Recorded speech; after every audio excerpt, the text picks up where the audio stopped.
I remember when she was being put into CT that she looked at me. She made eye contact for the first time, and she didn't know who I was. And I remember that I gave her a long hug, and I think I cried. I probably did cry, I think, when I was holding her. She, like, crawled to the side of the bed and held up her arms. Yeah.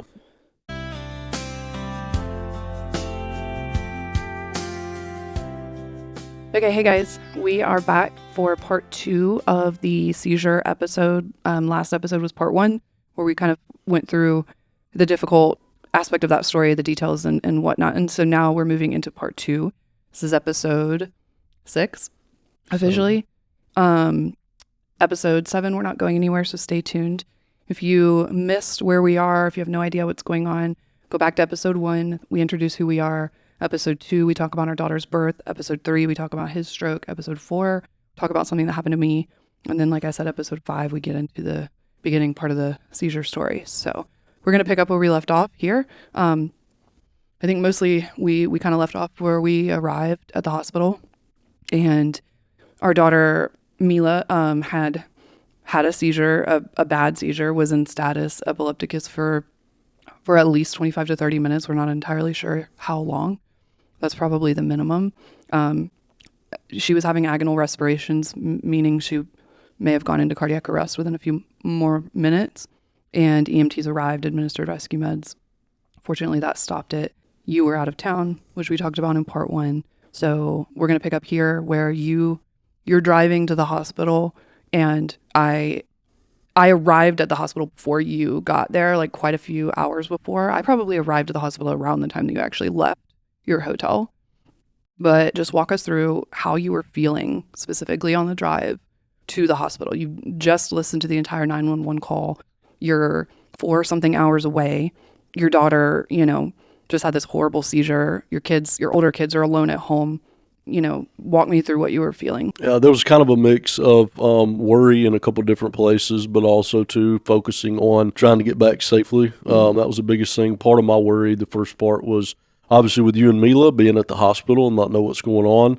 Second part was with the older kids being at home and making sure that they're okay and had everything that they needed. Yeah. And then the other is just making sure I safely get back to the hospital where you guys were. Did you talk to Ariana a lot on the phone on the drive, our older daughter? I think I talked to her once or twice just to make sure everything was okay. She had everything set up like she was supposed to. She's pretty self-sufficient, pretty good about watching the kid, Aiden especially. So, how did she seem like she was doing? She was a little worried. I mean, I could definitely tell. I think she did ask, like, hey, do you know anything else? Is there anything else going on? No, baby, I don't. I'm not sure. Yep. All I know is what I've been told so far. So, did she say anything about Aiden? No. I think at that point she understood the gravity of what was going on, so she didn't really say anything about him or that he asked any questions or any of that. Did you talk to him? I did. I asked, I think, for the phone to be given to him so that I could kind of get a... What did he say? He just was worried, obviously. He's worried. He's got a big heart. He's a good little kid, so he definitely worries about things. So just trying to make sure that he was all good. He had as much information that I could give him, obviously, for a kid that was his age. Did you get any kind of inclination that he remembered seeing her at that time? Because I don't know when... We talked about in part 1, but... He did climb into the bunk bed with her at one point during the seizure. So he saw it, but he doesn't have any memory of that. So his brain would have fully repressed it. Did he give any, but I don't know when that happened. Did he give any inclination whatsoever in y'all's conversation about remembering seeing her? I can't remember, honestly. I don't think so, though. I think it was more just like worrying that everybody was okay, that her baby sister was okay and everything was going to be fine with that. And, of course, you reassure them the best you can, but you don't really know answers until... you get there and talk to the medical professionals and all that. So were you able to effectively kind of compartmentalize, or were you really struggling to keep your emotions in check? I mean, the emotion part of it, a lot of it was just kind of out there in different places. So it's not... What do you mean by that? Well, I couldn't sit there and just like dwell on one piece. Like there were so many different... parts of the wheel, I would say, that kept turning that had to be... What does that mean? I don't know. I mean, it just had to be like fixed. Like I felt like, I had to make sure the older kids were good and had everything they needed. So you were kind of hyper-focused on what can I do behind the wheel. Right. Being limited behind the wheel, what can I do from here to fix That's right. the situation? Yeah. So, but you couldn't fix it. No, I couldn't And so fix it. how did that affect you? I mean, that's where, after making sure that first couple of parts were as fixed as I could, you know, behind the wheel, not necessarily fixing anything, but that was when I started making phone calls. And I think that's where I could really talk through some of that stuff to really kind of gauge like, hey, it's okay to feel the way you are. Like, you know, it's definitely worrisome. Yeah. You're doing what you need to do. You're getting back to, you know, Rachel and Mila as quick as you can at the hospital. Older kids are fine. You know, all of that has been put in place where, you know, people are where they need to be. And that way I could then turn my focus on just you guys, you and Mila specifically. Because after getting Ariana and Aiden, you know, situated, I felt good about that. I knew they were fine. And I don't think that, correct me if I'm wrong, did we talk? I don't think we talked a whole lot. I was pretty focused. I don't think I was really talking to anybody that I remember. I talked in the ambulance, you know, to a few people. But after that, I don't remember, other than having to talk to somebody for work, which is ridiculous, but I'll touch on that a little bit later. I didn't really talk. I don't remember talking to anybody when we were in the hospital. But did I talk to you on the phone? I think you may have briefly, but it was not long. I think may have been in the middle of a conversation, and then you said you had to go because somebody maybe was either coming in or I don't know if y'all were. I can't remember what was going on. If y'all had to wait for a minute you got a room or what, but you had to. I know you had to. You know, handle her too. I'm sure. So this is kind of a tangent, but I was thinking about it and. Your memories when you're in like an acute trauma situation like that are so jumbled. Can you imagine if like you have to like if this is like a crime and you have to be able to like spit out like a consistent story? I would fail miserably because I feel like in all of these traumatic situations, memories are so hard to grasp. And in what order? Like I know this is so random, but I'm just gonna go with it. I can only imagine how bad I would do. I'd be like number one suspect because I'd be like, your story doesn't match up. Do you feel like that? I don't know. For me, it's, I guess so. Like I could only give them what I know and just be honest with what I knew happened. And I just feel like our memories are all over the place and that probably comes through some in this podcast. Well, and it may. And it's hard. You know, it's one of those things too where, you know, I mean, in a previous episode of me having my stroke, I mean, it's a harder time for me to be able to remember certain things and when they occurred in certain order sometimes. So it's one of those things that like, yeah, I mean, I agree with you. It'd be tough, you know, to try to. Yeah, I would be so bad at it. Yeah. Apologies for the coughing, guys. We're recovering from flu. Let's go off on a little tangent here. I meant to get vaccinated. I actually asked for the vaccine twice, once at my one doctor and once at the other, and we all forgot. So, but I got the kids vaccinated. You know, never really do. And so it started with our nephew over Christmas. And then who came down with it next? Mila. Yep. I fell shortly thereafter. Ariana went down. You're kind of the last guy to get it. Yep. But we got you some Tamiflu. So you were a little boosted ahead of time because you started that like a day or so before you got symptoms. And then for whatever reason, Aiden's been like mostly unfazed. Yep. So anyway, all that aside, if you hear me like squeaking in the mic, my breathing is still kind of affected and I may cough from time to time. So apologies. I feel like I've been sicker with the flu than I have some in the past with the C virus. Can you say that on here yet? I don't know. I have no idea. I think you can, but whatever. Anyway, so you're driving and so I'll flip really quick to me arriving at the hospital. So we got into the ambulance bay and we walked in. I think I touched on that a little bit in part one. There were doctors and nurses already waiting for us in the room. And I remember that being the first time that I cried in that entire situation. And I think it may have been because at that point I was handing my baby over to the professionals who I was trusting in that moment with her. Like, yes, the EMTs are the professionals as well, but they're like the interim, you know, they're not doctors. And so I think my body was able to just relax just enough to have emotion. And so I remember that very distinctly for some reason being the first time that I cried. And it wasn't like I didn't cry a lot. I didn't sob or anything like that. It just was a little bit of emotion kind of peeking through. Because in those moments when your adrenaline is pumping, like you don't necessarily have time to get emotional. I mean, everyone's different, but at least for me, I don't typically. And so, yeah, I remember that. I remember the EMT telling the nurse that her oxygen was garbage. And then that was a word he used. And then I remember him saying that it was in the 70s. I remember him telling the nurse that she had the oxygen mask on her face and he wasn't going to take a chance. So he didn't take it off. And the paramedics were there as well. And that's pretty much all I remember at that point. She got into the bed. I don't remember when they transferred her, how they transferred her, who transferred her. Like, that part's just gone for me. But she's laying in the bed. And then, I think I've told you this part, but they took her pretty quickly for a head CT to check for, a million different things, I'm sure. And I went with her, and I had the lead on, and I was standing. If you've ever had a CT, there's like the donut shaped thing or whatever, and she's on the bed. They didn't have to sedate her for that because she was already what I thought was sedated from the Versed intranasal medicine or whatever, the rescue med. But I learned later that wasn't entirely it. It was some of it. But anyway, so they put her on the bed and she was going into the CT. And remember when I said that I was afraid that the little girl that we knew was gone? I remember when she was being put into CT that she looked at me. She made eye contact for the first time.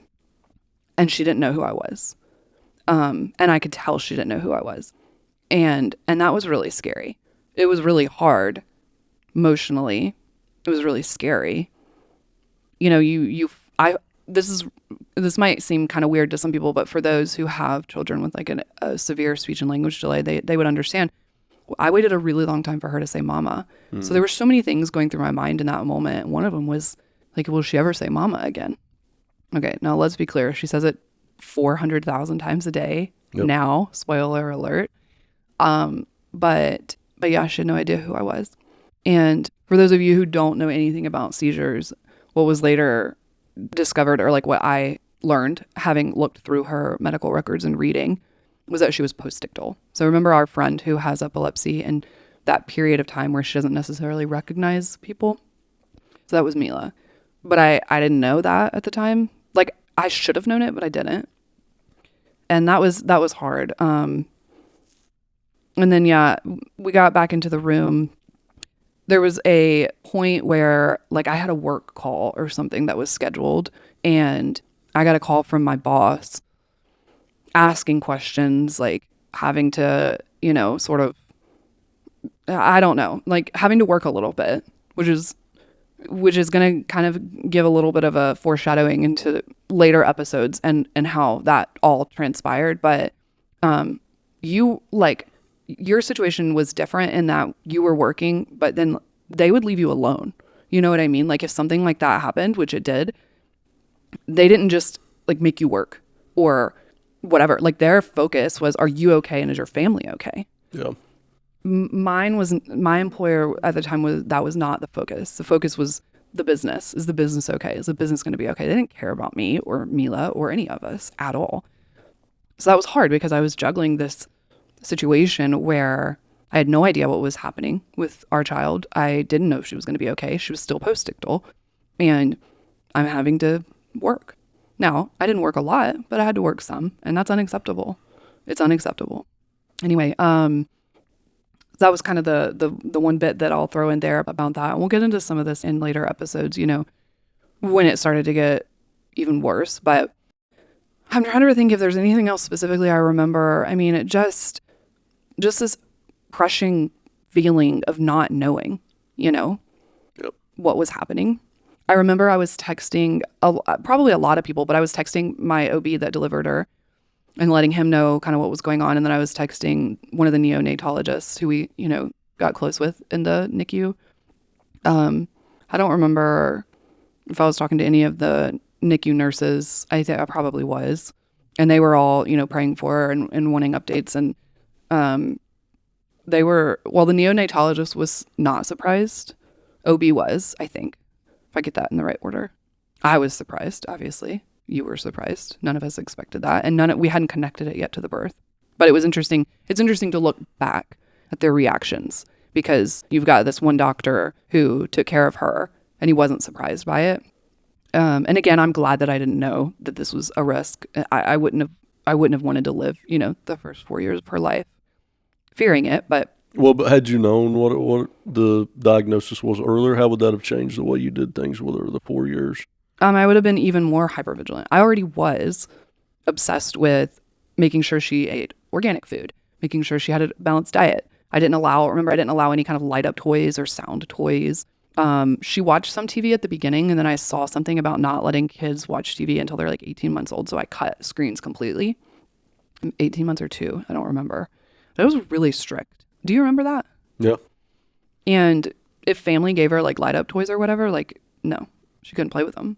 They didn't usually because we made it pretty clear. Yeah. So if you add on top, like looking out for seizures, I would have been a mess. I already was a mess. I would have been even more of a mess, you know? There was one time, do you remember when she was an infant, where she did something weird and we were like, we were looking at, I think I took a video and I sent it to the neurologist, and we were worried about infantile spasms, which is like a really dangerous form of epilepsy in babies. I don't remember that at all. Yeah. And I spiraled a little bit there, but she was like 3 or 4 months old. And again, you know, it was like that one specific thing, infantile spasms. And then when he ruled that out, that was okay. Like, cool, we're good. And you probably don't remember it because it was so brief. Like, you know, it was a period of like a day or two. But otherwise, I didn't know to expect it. And I'm glad. Because I just would have analyzed everything she did, you know. I already did analyze everything she did. She was in early intervention, so she had PT, OT, speech for the first 3 years of her life. And, well, she didn't have OT until like a little bit later, but I already analyzed everything. Oh, she holds her arm weird, or oh, she isn't saying these words, or oh, she only has these words, or oh, she's stemming, which, you know, at the time, like I didn't know the word for. Adding seizures to that would have been, I mean, I would have dealt with it, but it would have been hard. What about you? I don't look at it that way. I mean, I try to do some preventative things every now and then, but I don't let that. But would you have wanted to know? I don't know. I mean, maybe just in case, you know, but it wouldn't have changed the way that I did anything with her. I think it would. I don't think so. Let me rephrase that. We would have monitored her. Sure. I mean, like at night. Well, there would have definitely been like a workflow or, you know, change the way we did things. But the way I viewed her, though. Right.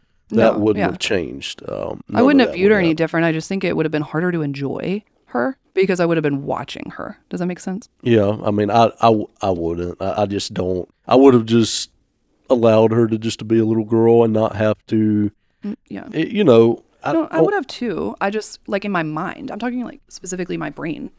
Mm-hmm. Does that make sense? I guess, yeah. But we're different in the way we think things, though. Well, I think some of that's like, most men, I feel like, do a better job of compartmentalizing their emotions than women. Mm-hmm. I'm a really analytical, deep thinker, but when it comes to my kids, I feel like my emotions definitely can take over sometimes, depending on the situation. I don't know. It just would have been harder. It would have been harder to enjoy her. Okay. And I feel like, despite the challenges that she did have early on, I really, really, really enjoyed those years. And we still do enjoy her. But it's different. And I'm just really grateful, you know, that I had the 4 years that we had before this diagnosis. But so I'll get into a little bit where the ER doctor paged pediatric neurology. And I saw in the chart, I believe they paged them because she was still postictal. So she remained postictal until around noon. So if you remember from episode 1, as far as we know, the seizure started around 4:45 in the morning. Could have been earlier. And it would have stopped sometime after 5. And she was postictal all the way until around noon, 11 noon, something like that. So they paged pediatric neurology, and that neurologist came in. Now, we talked about the 4-second video that Ariana snapped of the seizure before she came and woke me up. So that was key. So the ER doctor, well, before they paged pediatric neurology, the ER doctor came in, and I said, I have this video. And she asked to see it, which I was actually surprised. I didn't think they would care, I guess. Like, I don't know why. I just didn't think that would be useful for them. Why, though? I don't know. It's like home shot footage. Like, it's not clinical, right? So, like, in my mind, I'm thinking, like, red tape. You have to remember, like, working in healthcare the way that I did, there was so much red tape. Mm-hmm. So when I wasn't necessarily surprised she asked to see it. I was surprised that she took a video on her own phone to put it in the chart. That's what I was surprised by. But a lot has changed in healthcare since I was there. But anyway, so she found it to be extremely useful. And the reason for that is because, I just touched on this very briefly, but the part that our older daughter snapped was a focal onset, meaning just one side of her body. So if you're sensitive to seizure content, skip forward about 10 seconds. But her eyes were kind of rolling back and fixed to her left. Her left arm was repetitively jerking. And what else? Am I missing something? I see this video in my head over and over again. What am I missing? You said she was sweating really bad, right? Yeah, but like movement wise. Mouth, I think, was doing something. And so they were able to say that it started as a focal seizure. Now we know it generalized because when I walked in, by that point it was a tonic-clonic, and it affected her breathing and her heart rate and everything. So it was super useful information. And honestly, I think it's the biggest reason why we walked away from that emergency room with a diagnosis, because a lot of families aren't that fortunate. They have to fight for one. Well, I want to stop you right there too, because if y'all remember from the episode past, like we have our daughter on a Bark phone. That's what we use, or one of those phones that's essentially just locked down. Just trying to imagine what would have happened had we locked down the camera and video footage, that could have changed everything. Yeah, but have it has you thought the Bark about that? No, I haven't thought about it, but I wouldn't have ever locked down the camera. I just wouldn't have, because it has monitoring for that specifically. I guess so. That's where I'm like grateful, that she was still able to do that and get the diagnosis that we did, because it would have taken a lot longer. Maybe, although I think the diagnosis, I think we still would have gotten the diagnosis because EMT saw it, but they wouldn't have known the specific diagnosis until later. Does that make sense? Yep. I think we still would have gotten diagnosis because there were medical professionals that witnessed it besides just the parents. So pediatric neurology came in. She was a resident, super, super sweet. Sat down with me for about like 30 minutes or so. You would have been still driving, so you were not there for that conversation. Don't remember a whole lot about it other than that she talked about how she had reviewed Mila's NICU MRIs, which, to clarify, she was not in the NICU at Children's Hospital. She was in the NICU somewhere else, but she had been seen by a pediatric neurologist from Children's Hospital. So all of her records, thank goodness, were already in their system from the NICU, mostly like her MRI and stuff. So she sat down and she looked at it and explained to me that most of the injury to her brain from birth, which was really mild in and of itself, like staring at your mic. I was just making sure it was where it's supposed to be, sorry. You're good. So most of the injury of her brain was on the right side. And like I said, the movements that were happening at the very beginning were on the left, which is how it works. So if you have an injury to the right, it affects the left. And if you have an injury to the left, it affects the right, for the most part. I'm not a neurologist. That's just how they explained it to me. I'm obviously not a neurologist, or otherwise we would be doing a lot better with, our life, right? Anyway, so because of the video and because they could see that it was left-sided movement, she got a diagnosis of epilepsy very fast because it was a structural seizure. So she got a diagnosis of epilepsy. Without the video, I still think she would have probably gotten a diagnosis, maybe, or she would have gotten a diagnosis of seizures, and then we would have had to go to the neurologist, and I don't know, but she got one, and the diagnosis was focal epilepsy with generalized features, which is still her diagnosis. We've seen a lot of providers, and we've really vetted that, and we'll get into that in some future episodes, but that is her diagnosis. So what that means, just really quick, if you care, if you don't, skip forward a couple seconds, but her seizures start on one side of her brain, and they very quickly cross the center and affect her whole brain. I did get emotional at that point because that's like a permanent thing, Yep. And having that friend with it, we knew how bad it could be. So at that point, it was scary, really scary, because our friend with epilepsy, like treatment resistant, any seizure at any point could take her life. She's had CPR multiple times. VNS device like really doesn't do much. Like it really, really bad. So we've seen like basically the worst case of epilepsy in a friend. So when they gave us that diagnosis, it felt so heavy, Yep. Because not only had I just watched her nearly go into cardiac arrest, but now we're getting this It's a heavy diagnosis regardless, you know, but our only experience with it having been that, that was tough. That was like really, really, really hard to hear. Yep. And it marks you for life, you know, it's permanent. And did I call you after, or like, how did I get that to you? How did I get that information to you? I believe it was one of our friends that called me and told me. I wonder why. I don't know. I do think at some point shortly thereafter she started to wake up. Mm-hmm. So I may have been like dealing with her at that point. Yeah. The sister of the friend with epilepsy was with me. Yep. And so she probably, was able to kind of communicate that. And then sometime in between, you arrived. Talk to me about when you got to the hospital, like how you were feeling walking into that room. It was a lot. I think there was just a heaviness there for sure because I think I had just learned of the diagnosis, you know, and trying to figure out what all that meant.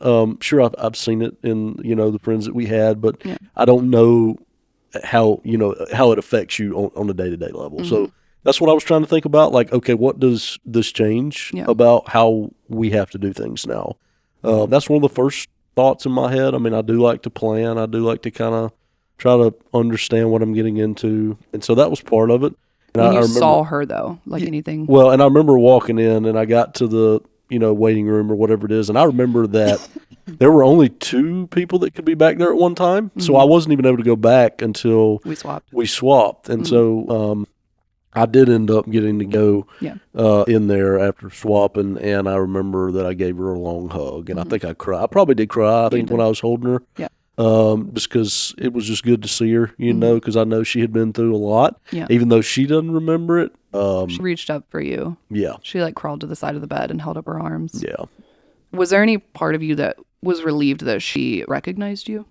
I didn't think about it, like, because I didn't really know. Like, I know that, like, our friend had it, but it doesn't, I guess it's like, until it affects you, like, personally, like, you know, day to day and see it, like, it doesn't register in my brain. I don't know that, you know, that was the first thought in my mind. I mean, what was in my mind at the time was, okay, I'm here, like, everything else has been taken care of. Now I can focus on this. Yeah. And really, you know, get my brain right here. Yeah. So. And it was it, I don't think it was a long time once you got there that we were discharged, right? It wasn't at that long point, at all. it had been, she had come out of it. She wasn't postictal anymore. They'd done the CT, they'd given the diagnosis. So from there, the main thing holding up discharge was getting her meds. You know, they talked to us about seizure first aid. She did say something that was really interesting that our friend found interesting and didn't know after all these years of being exposed to epilepsy. I don't remember the exact circumstances, but she mentioned lifting the chin up, which was that, and talk to your own doctors about this. This is what our child's doctor told me, that to, like, I think on, like, the patient would be on their side, lifting their chin up to open their airway. Does that make sense? Does make sense, yeah. And so that was really helpful information. And never leave her, you know, unattended in the bath or a pool, obviously, which, you know, at 4 years old, you wouldn't. But now this is like a lifelong thing where it's like, okay, someone has to always have, at least even when she's older, ears on, you know. Never leave her unattended on a height, you know, so like changing table, that sort of thing. And that was pretty much it. And so I'll start in a little bit on, I'm going to briefly touch on the monitoring situation. While I do this, can you give me a monster? I know this is weird. I'm going to just leave it in the pod and just let it go. Will you just grab me one? He's like, what? Don't you have to edit this out? I immediately decided to order an owlet, which if you're familiar or not familiar, it's a sock. It's FDA approved for 0 to 18 months. But before it got its FDA approval, it was, thank you. So before it got its FDA approval, they had, so this, let me back up. The story behind the owlet is it was on the market for a long time. And it used to be up to like a year, I think, or 18 months-ish.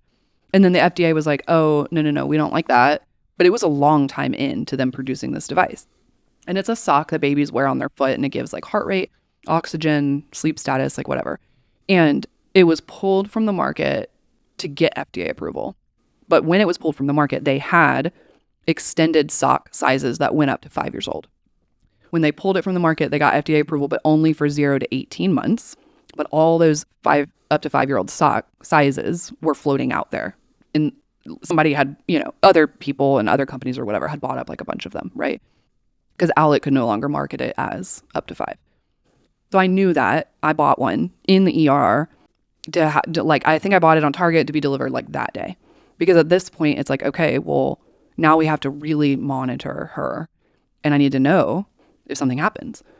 And bought like an extended sock size, which that would have had to have been shipped. I don't know what I did in the meantime before we got the extended sock. Do you remember? Did I just I think I just squeezed her foot into it. Maybe. Pretty sure I did. She's small. Yeah. I'm pretty sure I just squeezed her foot into it. But let me pause here because this is really important. People that are not in the epilepsy community, or if you are, but you have an older child or yourself or whatever, you're not in the younger group, may not know this. There's no monitoring device besides a camera, which is very specific for certain types of seizures. There's no monitoring device for any child under 6 years old, which just let that sink in for a second. You have parents. We are so fortunate we couldn't just go out and just drop money on an Owlet now, but we could then. And we're really fortunate. There are many, many, many families that can't do that. They're expensive. They're not cheap. And so to be able to do that in and of itself is a luxury. So imagine you have a young child that was just diagnosed with epilepsy and there's nothing. And what there is, again, like I said, is the one camera, which you guys will have to fact check me on, but I think it's specific for tonic-clonic seizures. Now I know our pediatric neurologist that we have now so that it can pick up other types, but I don't know. I'm not saying that she's wrong. I'm just saying I feel like the website says tonic-clonic for the device itself. Y'all would have to fact check me. It's a SAMI, SAMI. I don't know the FDA approval age on that one, actually. I could be totally wrong. Maybe it's 6. I don't know. I have no idea. But there's a seizure dog too, yeah? Yeah, but those are not FDA approved, but like that would be the next. So yeah, but those are what, $30,000? Something like that. So there's a huge gap here. And goodness gracious, if this podcast is ever even remotely successful, like part of the mission I want to figure out, this is such a pipe dream. I don't know if it'll ever happen. Maybe 10 years from now, somebody will clip this. But like, I want to somehow get the word out about this lack of monitoring for these kids. It's unacceptable in 2026, 25 at the time, that we can't get a device FDA approved for children up to 6 years old. There's no excuse for that. None at all. Now, with that being said, you can get a hospital grade pulse ox, but they're not cordless, to my knowledge. Very expensive. Have to get approved by insurance. Have to get a doctor to even prescribe it in the first place. It's like the tape that they put around your finger, in the hospital that just constantly comes off. Imagine putting that on your child for them to sleep, like that would not work very well.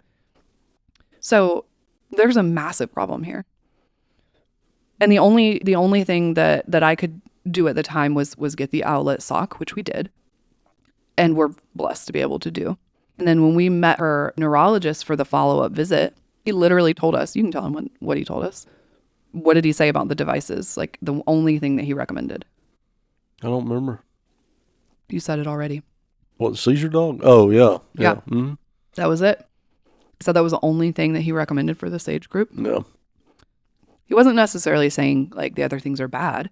He was just saying it's the most reliable option. Yeah. And yes, as far as I know, they're about $30,000. You have to, it takes a long time to get one. They're not just like churning them out somewhere in an Amazon factory. There's specific requirements. I know that most breeders or most programs or whatever require like a minimum of one seizure a month. And then your home has to be set up to have a seizure dog. So even if we had $30,000 to get this dog, we already have 2 large dogs. So adding a third dog, we've had 3 dogs in the past. It makes a pack.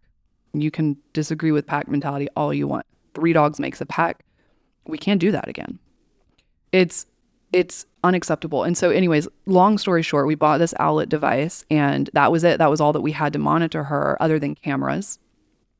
I did some research. I went and bought an Apple Watch got its own phone line and was going to use that.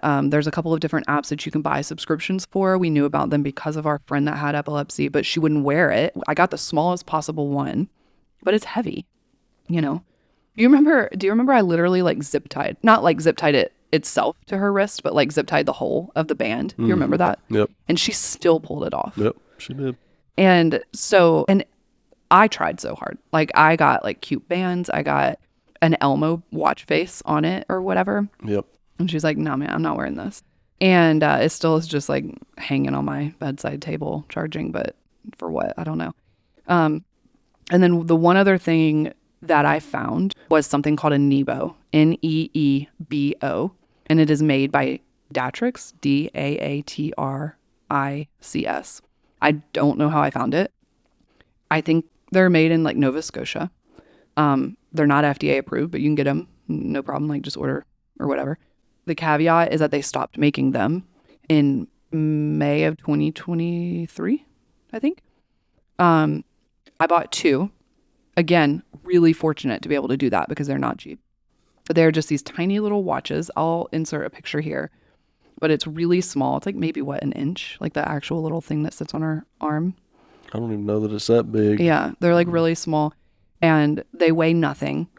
They go up to 5 years old, although she's 5 and still wearing it and will be for a while. And I will zip tie that thing to her wrist if I have to. And I think she'll tolerate it because she doesn't mind it. Yep. She wears that one. And it measures pulse, it measures oxygen, it measures movement. So if she moves excessively, it will yell at me. And then also skin surface temperature, which for me is, neither here nor there. I don't really care. When she has a fever, like it'll go off. And then the best part about it, in my opinion, is that you can adjust the notifications. You can't do that on Owlet. You can do that on the prescription version of Owlet, but you otherwise can't.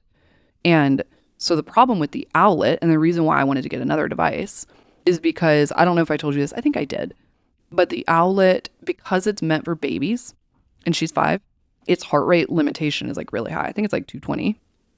That's high. If Mila's heart rate is 220, she's like what was that? She's like well into a seizure. This is me as a layperson talking, but that's fast. Mm-hmm. I don't even know that her heart rate would have been 220 when she was in her first seizure. So that is problematic. So I can't rely on the Owlet for the heart rate monitoring, but the oxygen is the main thing. And because it has this magical FDA approved stamp, I feel safer having one device that's FDA approved. And then the Neebo is still arguably my favorite thing, and then I can customize that one. So I can lower the heart rate to whatever I want. So she has both. She wears the Owlet at night, wears the Neebo all the time. I put it on her left arm, which is the arm that would move excessively if she were to start having a seizure, because it would tell me. And then cameras. We got a lot of cameras for her room. And that's where we're at right now, you know? It needs to change. I hope one day it does change, but this is where we are. Yep. And part of the problem here is that because you can't customize the Owlet, we learned that she runs really low heart rate during sleep. Yep. So she'll get into the low 40s, which the doctors have said is okay for her. It doesn't mean it's okay for your child. It just means for our child, it's okay. She maintains her oxygen. The Owlet yells at you at 50 or below. Can't customize it. We're using it as a life-saving device. All of her doctors have signed off on it, but we're stuck. So most nights it will go off at least once. The worst nights it goes off 15, 16, 17 or more. You had a rough night last night. You took a shift with it. Yep. I took some cough medication, and since it's kind of sedating, I gave it to you. But most of the time I do it. And so you're chronically sleep deprived. I am chronically sleep deprived. I've probably had less than 20 times that I've slept through the night since April of 2025, which a lot of parents, like with babies, like newborn babies and stuff like that, they deal with that. But we're talking like night after night after night of sometimes just hours of this thing going off, Yeah. So sometimes we'll put her in our bed. Like if there's a night where I'm not asleep yet and it's already going nuts, a lot of times, like, I'll just say, okay, she's going in our bed, and then we'll take the owlet off. We'll use the watch, and she'll sleep with us. But it's rough, you know, and it's not sustainable. It's a necessary thing, though. Yeah. I mean, we have to monitor her seizures, as far as we know, are at night. We've never known her to have one during the day. Right. And so, yeah, I mean, like, we have to. I don't know. It is what it is. Anything you want to add to that? I droned on about monitors, but I'm pretty passionate about it. Like, the way we have it set up is normally when I have to work the next day or whatever it is, you know, I don't usually have to do it, but I still hear it. Yeah. So it still goes off. And so that's the benefit of having narcolepsy, is when it's on your side, I almost never hear it. Yeah. I hear it regardless. And I mean, especially when it goes off a lot. You sleep through it some. Well, I can go back to sleep. You sleep through it some, because there are some nights where it's gone off for like hours and you're not aware that happened. Yeah, I don't know. But you don't sleep through it nearly as much as I do. Yeah. Like, if it's on your side of the bed, it's quiet enough to where me and my narcoleptic self can sleep through it. But I'm sorry, I totally interrupted you. It's all good. I'm really good at that. Yeah, it's all good. But keep going. Just like with anything else, I mean, that if it goes off at night, I mean, it's loud enough where it's going to awake you, and, you know, or that's the point of it. So even if it, you know, not my shift or whatever, I still hear it. So I still have to make sure and get my coffee and everything else in. I don't know the next day. I don't know if this is a thing for you, but for me, when it goes off, it's not just like waking up in the middle of the night. It's waking up in fight or flight. Do you experience that? No, I just wake up and end up checking the camera. You know, that's the thing, is it's not a gentle awakening, even if you're not necessarily worried. Yeah. It's alarming. Mm-hmm. It's meant to be. Yep. Imagine like your ADT system going off 17,000 times per night, you know? Yeah. At the beginning, it was probably a little bit jarring and worrisome, but I mean, of course, as time has gone on, like, it's just been her heart rate most of the time, you know? So I've just kind of, I mean, I guess that's bad to do, but just kind of sometimes it's like you just assume, okay, well, it's her heart rate again. Let me check her on the camera to make sure she looks okay. And then when she does, it's like, okay, we can. Which we've never gotten a low oxygen alert. I don't even know if it's red. I don't know. I'll have to look and see. I don't know if it's a red one or something different. For me, well, the first time it went off, do you remember the first time it went off and she was in our bed that night? I don't remember why. Do you remember I shot up out of bed and I ran downstairs to the old house? Do you remember that? No. You don't? Mm-mm. Oh, man, it was funny. So she's in our bed. It's morning. It's like, I don't know, 6 or something. It goes off with a red alarm. And my heart rate probably went over 220 at that point. And I sprinted downstairs. And I got about, I don't know, I got to like the hallway outside of their bedroom door. And I remembered that she was in our bed. So I was like, oh, I'm such an idiot. So I walked back upstairs, kind of slow or whatever. And you and her had woken up, and you were just, both of you were looking at me like, what is wrong with you? You don't remember that at all? I don't. Man, that was so funny. And I was like, I just totally forgot that she was in our bed. But like, I have never gone downstairs so fast in my life. So now I do wake up still in fight or flight. It's instant activation.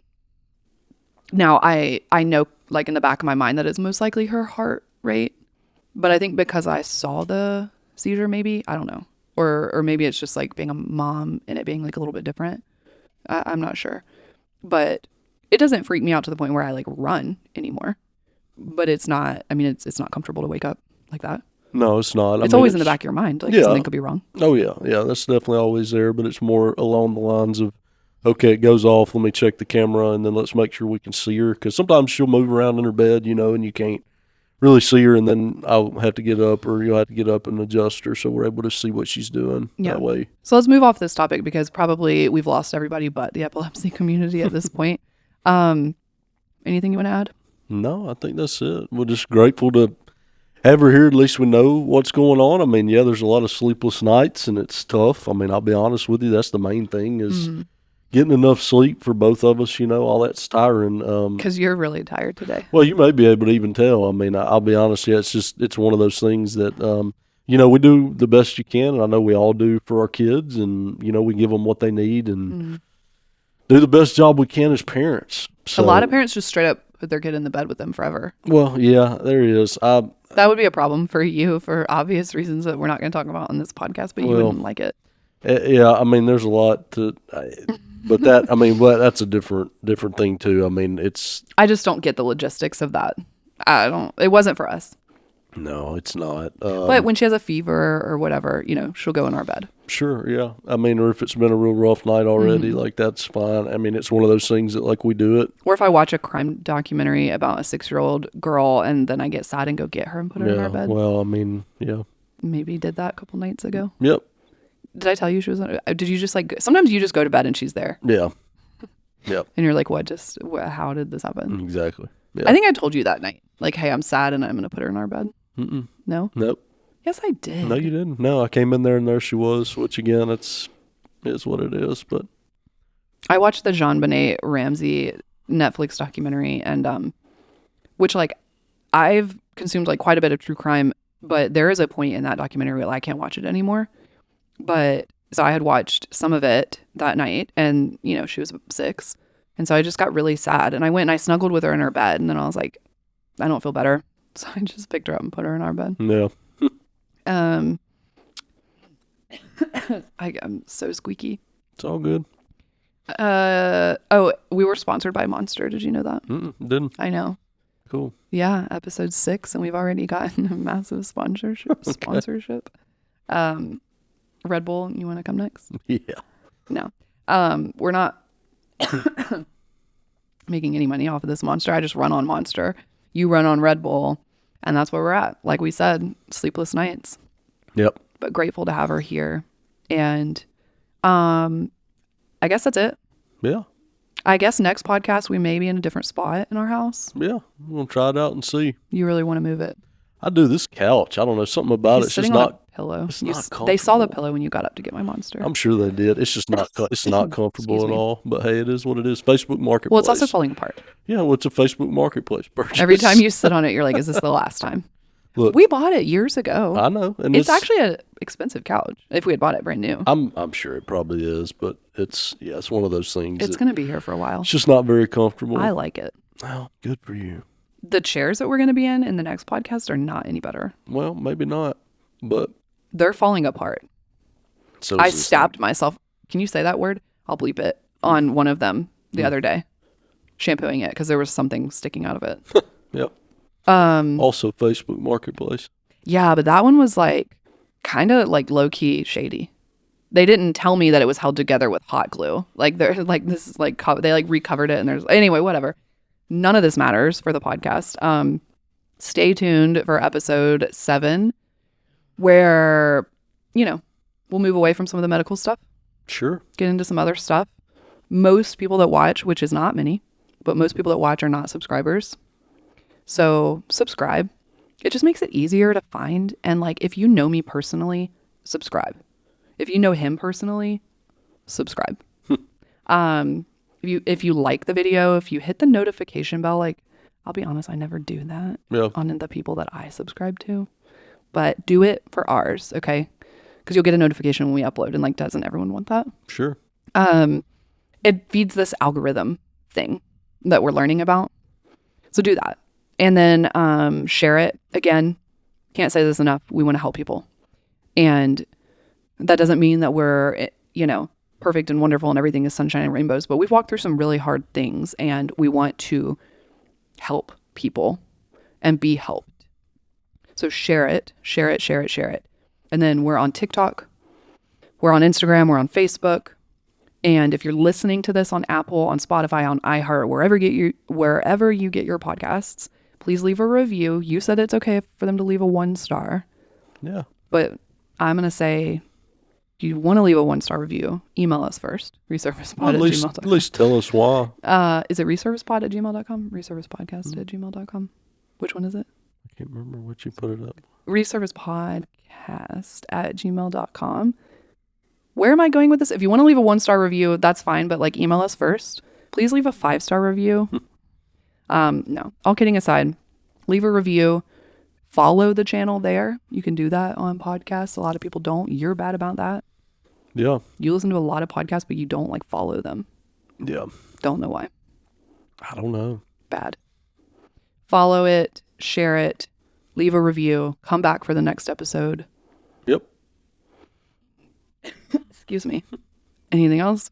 I've That's said that it. a couple times. That's it. Last call. All good. All right. We'll see y'all next time. All right. Thanks. Bye.